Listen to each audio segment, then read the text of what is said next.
Selamat pagi semuanya teman-teman media. Terima kasih untuk kehadirannya pada pagi hari ini.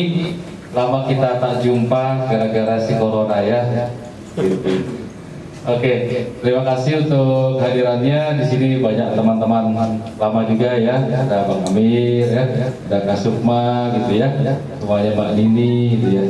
Nah, teman-teman pada kesempatan kali ini kami dari PT Kontak Perkasa Futures mengundang rekan-rekan khusus untuk kita belajar bersama ya tentang industri dari perdagangan berjangka komoditi. Belajarnya nggak banyak-banyak ya. Yang banyak nanti kita adalah lomba tradingnya ya, biar sekalian langsung praktek gitu. Nah itu juga ada hadiahnya. Oke, di depan kita sudah tidak asing lagi, teman-teman sering ketemu juga.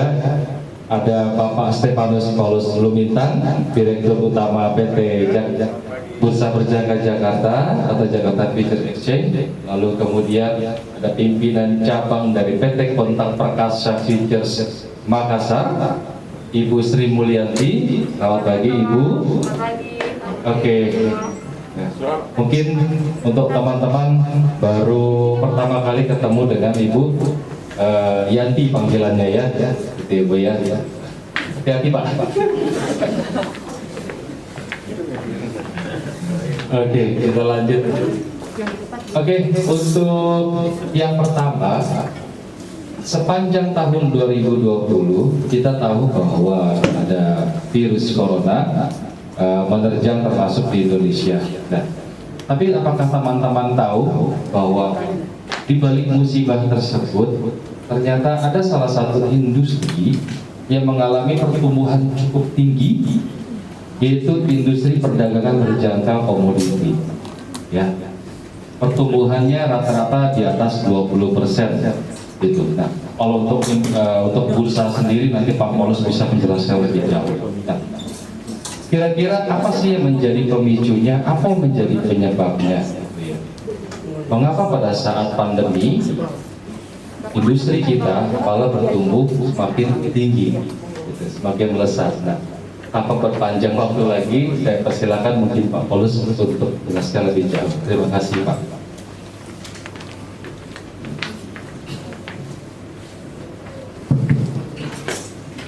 Assalamualaikum warahmatullahi wabarakatuh.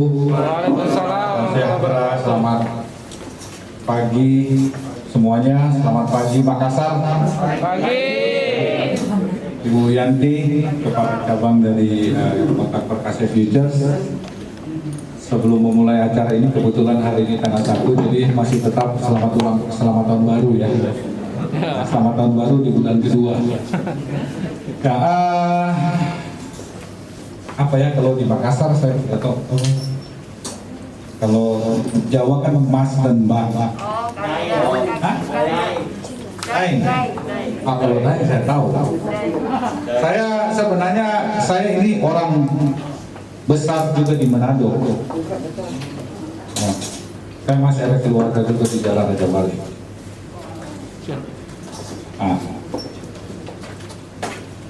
Sebenarnya yang pertama-tama mungkin saya ucapkan banyak terima kasih atas kehadiran dari rekan-rekan media di Kontak Perkasa Futures Makassar dan juga teman-teman dari KPF Makassar. Sebelum saya memulainya, sebenarnya saya mau mengucapkan selamat ulang tahun buat KPF. Ya, KPF itu tanggal 28 Januari kemarin ulang tahun. Jadi tanggal 28 Januari kemarin juga Kontak Perkasa Futures sudah berulang tahun yang ke-22. Ya, 28 Januari 1999.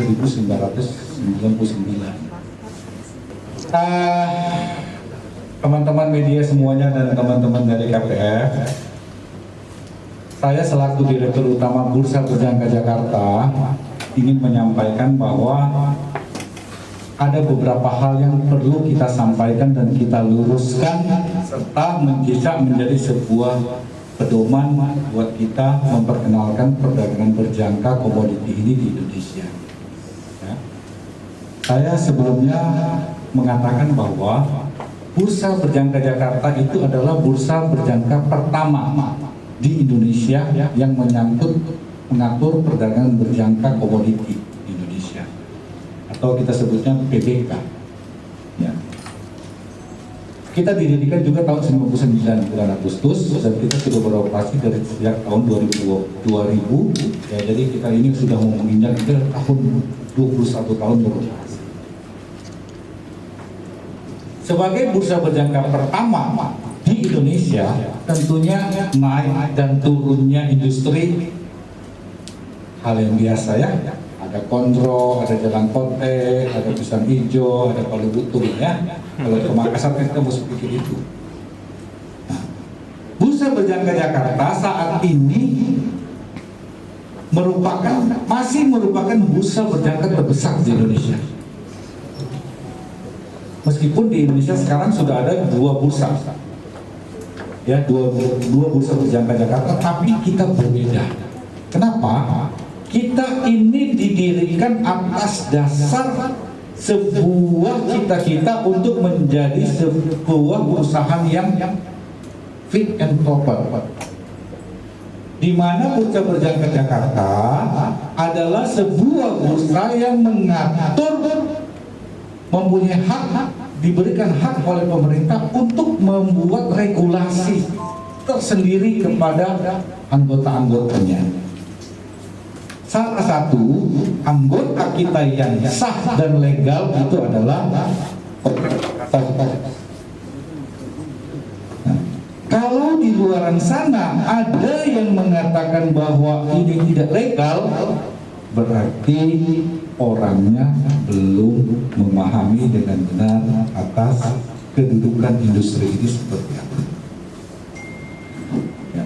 Saya sedikit mungkin sedikit menjelaskannya bahwa kita di sini Bursa Berjangka Jakarta ini kita diawasi sepenuhnya oleh namanya BAPEPTI, Badan Awas Perdagangan Berjangka Komoditi. Ya, kalau di Makassar ini paling banyak yang dikenal BAPEPTI adalah resi gudang atas rumput laut. Ya, nah, kita namanya BAPEPTI di sini ya. Ini adalah dari Kementerian Perdagangan. Ya, saya menjelaskan mungkin sedikit. Fungsinya apa? Ini sebagai badan pengawas. Kita ini diawasi baik dari segi regulasi maupun dari segi operasional, termasuk yang akan menjadi direksi Bursa Berjangka Jakarta harus melalui fit and proper dan harus mendapat persetujuan dari BAPEPTI.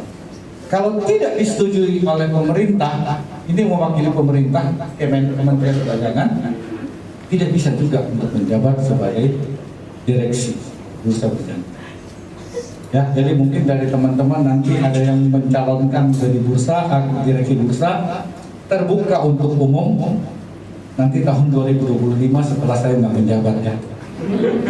Ya karena saya sudah kita diatur termasuk kita diatur masanya tidak boleh melebihi 2 kali 5 tahun. Dan saya ini adalah sudah periode terakhir. Jadi tahun 2025 saya sudah tidak boleh menjabat sama sekali lagi sebagai direksi. Mungkin sebagai komisaris masih bisa, nah, tapi saya nggak tahu. Nah, kalau enggak saya mau jadi Bu Yanti aja banyak uangnya. Ya. Di sini kita ini adalah BBJ atau kita kenal bahasa Inggrisnya Jakarta Futures Exchange. Ya, Bursa Berjangka Jakarta itu bahasa Indonesianya. Jakarta Futures Exchange itu adalah bahasa Inggrisnya. Kenapa kita pakai JFX? Ada cerita lucu di balik itu. Pada saat kita dulu ngomongnya BBJ, ya, pada saat kita memperkenalkan Bursa Berjangka Jakarta ke luar negeri, di search ke Google, BBJ itu keluar adalah Bentara Budaya Jakarta. Ya, sehingga banyak teman-teman bursa di luar negeri mempertanyakan, is it yours? Karena kok bicara mengenai culture, ya sehingga kita dimulai di tahun 2010 kita lebih mengedepankan adalah JFX, Jakarta Futures Exchange. Ya, meskipun kalau kita search juga JFX banyak sekali yang disalahgunakan juga, terutama di China. Ya, nah JFX ini nanti kita akan, ini kan sebagai bursanya ya, bursa atau market lah ya, atau lebih istilah gampangnya pasar ya. Nah kalau kita mau mencontohkan, mungkin kita seperti di sini mall apa ya? Mall HP Indah. Ya katakanlah mall deh. Ya kalau mall kan cantik ya, tempat parkir segala macamnya kan. Atau kita lebih gampang food court deh. Ya food court, disinilah yang food court ini adalah bursanya nih. Ya. Di mana Kontak Perkasa Futures? Dia mereka yang punya stall ya, apa namanya, kedai lah ya. Nah, contohnya ini adalah KPF. Jadi ibarat kalau food court tempat ini, mungkin di sini ada jual mie pangsit Makassar, ini jual palu butung, nah, ini jalan kote, pisang ebek, apalagi di sini ya. Ondro, ya minyak tawon, ya kan itu kurang lebih lah ya. Nah inilah bursanya, ya inilah para pialannya, ya. Jadi ini marketnya ada di sini. Bagaimana supaya membuat market ini jadi ramai? Tentu kita selalu akan bersama-sama ya. Kita bikin event atau ada Kontak Perkasa bikin menu baru, ada paket makanan dan lain-lain. Nah, ini kita sebagai pasar, ya. Makanya ini disebut kita adalah di sini contohnya Kontak Perkasa Futures, ada misalnya Solid Gold, ada misalnya siapa nih, Alburi. Ya, ini adalah badan-badan usaha sendiri yang merupakan perusahaan pialang berjangka. Ya, nah, di mana nasabahnya? Nasabahnya di sini. Ya, Bu Yanti kan nasabahnya banyak kan? Ya Bu Yanti. Ada 100.000? 299.900. Ya, ini nasabahnya. Nah, ini sebagai pialang berjangka atau kita sebutnya itu adalah brokerage company. Ya, namanya broker, apa bahasa Indonesia? Perantara ya. Brokerage company berarti ini hidupnya dari komisi saja kan. Nah, ini hanya boleh memperdagangkan kontrak yang ada di BBJ. Ya, tidak boleh memperdagangkan kontrak yang di luar BBJ. Apa sih yang ada di BBJ? Saat ini kita terbagi, adalah bilateral, ada multi. Bilateral kita terbagi ada di sini. Kalau di kontrak Perkasa itu ada 8 ya. Betul ya? Betul. Ya, ada namanya Local London atau Gold, ada indeks, ada forex, ini ada 5, indeks ada 2. Ya, jadi total 8. Sebenarnya di BBJ ini kontraknya adalah kurang lebih ada 1000 jenis kontrak. Nah, kalau di multi kita ada gold, ada apa? Boleh. Yang ada ya, ada yang di Makassar juga paling banyak kan apa? Kakao. Ya, kakao, ada juga. Karebus apa? Kalosi dari mana? kopi kan, dari Toraja kan, sama oleh ini minyak goreng. Ya, istilah kontraknya di dunia namanya olein, tapi kalau kita bahasa Indonesia adalah minyak goreng. Ya. Ini minyak goreng.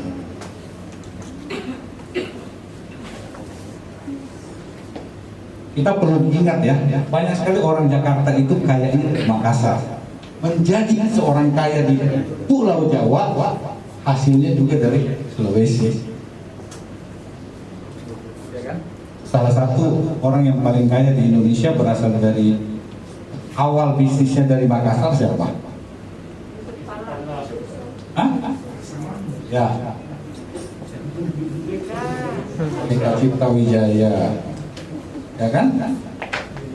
Pak wakil bekas wakil presiden. Ya, banyak sekali kan? Banyak sekali orang-orang orang yang menghasilkan uang dari alam yang ada di Sulawesi Selatan. Kira-kira seperti ini ya. Bursa Berjangka Jakarta apa sih fungsinya? Tentu membina, mengedukasi, mensosialisasikan, dan menambah jumlah produk yang agar supaya bisa diperdagangkan ke semua. Ya, otomatis itu bisa diperdagangkan ke semua. Ya. Kontraknya kontrak apa sih? Namanya kontrak berjangka.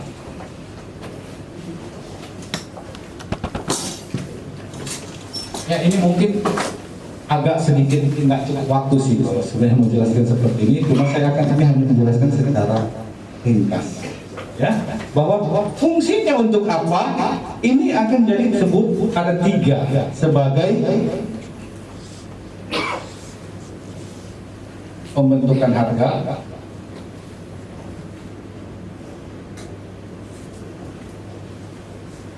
ya, kedua adalah sebagai lindung nilai atau bahasa Inggrisnya hedging, ya, ketiga adalah alternatif investasi. Ya, fungsi bursa yang paling utama ini adalah 3 dan bisa dihasilkan oleh apa? Karena ada pergerakan dari sini, market. Jadi marketnya ini ada di sini nih, ya. Ada beli, ada jual, ada beli, ada jual. Seperti ibu kalau mau jual kopi, ini orang tua ibu ada misalnya ada penghasil kopi, ada 10 ton. Pasti kan ibu tanya, mau beli berapa? Di harga berapa? Berapa banyak? Mau langsung 10 ton kah? 2 ton dulu kah? 5 ton dulu kah? Baru kita tentukan mau di harga berapa. Ya kan? Oh, katakanlah misalnya 20.000 sekilo, tidak, di sebelah 22.000. Terjadilah tawar menawar, betul kan? Ya kan? Kan kalau seperti di bursa itu bukan seperti di supermarket. Harga sudah apa? Scan. Sudah nggak bisa ada tawar menawar. Ya kan? Nah, di market Bursa Berjangka Jakarta melalui kontak perkasa future dan piagam berjangka lainnya terjadi tawar menawar secara elektronik. Ya? Baik itu di market bilateral maupun di multilateral. Kenapa saya kasih katakan seperti ini? Potensi di Makassar untuk kontrak multilateral khususnya di kopi itu besar sekali.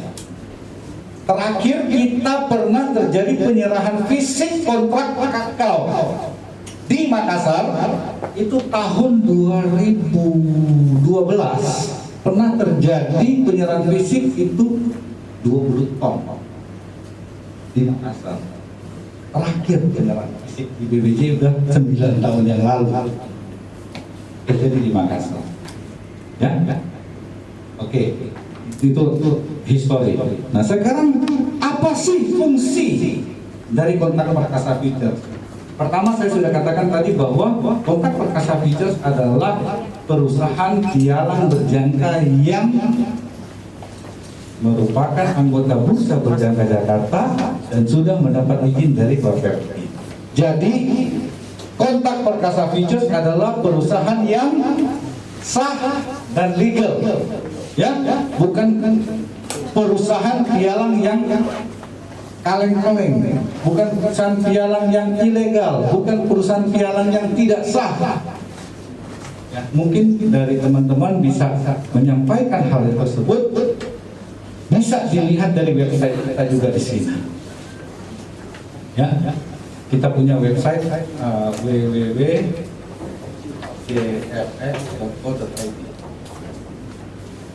Ya, atau bisa juga dilihat dari www.bapepti.go.id. Ini adalah salah sumber informasi mengenai taruh pialang-pialang berjangka di mana. Apa yang asli, apa yang KW1, apa yang KW2, apa yang tipu-tipu, dan lain-lain. Karena, mohon maaf ya, di Makassar kan banyak sekali terjadi investasi-investasi bodong yang pernah terjadi dulu kan. Ada apa? Paling terkenal terakhir di apa? Speed. Hah? Ada di Makassar dulu pernah terjadi di Maros ya, yang investasi yang penggandaan uang lipat-lipat terus. Ponzi game. Mini game. Di mana ya, di kota apa di Makassar kan paling banyak. Pinrang. Ya kan? Nah, seperti itu adalah investasi yang bukan seharusnya menjalankan seperti itu. Ya. Di Kontak Perkasa Futures tidak memperkenalkan itu. Tidak ada investasi yang bisa menjanjikan 2% per bulan, 3% per bulan. Tidak ada. Ya. Di dalam perdagangan berjangka melalui Kontak Perkasa Futures, kalau Kontak Perkasa Futures paling kuatnya ini di local London. Menu utamanya local London. Ya, local London ini adalah gold kontrak emas yang digunakan di seluruh dunia. Sama, harganya sama. Ya, mau ditransaksi di London, mau transaksi di New York, mau transaksi di Jakarta, mau transaksi di Singapura, mau transaksi di Australia, sama. Hanya yang membedakan itu adalah konversi ke mata uang dari negaranya. Ya, kalau di Indonesia kita pakai Indonesia rupiah, ya. Antam, kalau emas kan paling terkenal dari Antam. Ingat loh, di Makassar banyak sekali loh pertambangan emas, ya kan? Makassar banyak sekali, ada biji besi di Bone, ya. Saya udah pernah pergi ke site-nya. Ada pertambangan emas, ada pertambangan nikel ada, tapi nggak banyak karena di daerah Kendari, Konawe paling banyak, ya. Mau ke atas lagi sedikit karena sudah jadi Sulawesi Barat, coklat. Hal-hal seperti itu. Ini adalah sebuah kesempatan untuk menjadikan kota Makassar, Provinsi Sulawesi Selatan menjadi sebuah destinasi untuk sarana investasi. Bagaimana caranya untuk menghasilkan cara bertransaksinya? Nanti Ibu Yanti yang lebih lanjut menjelaskan.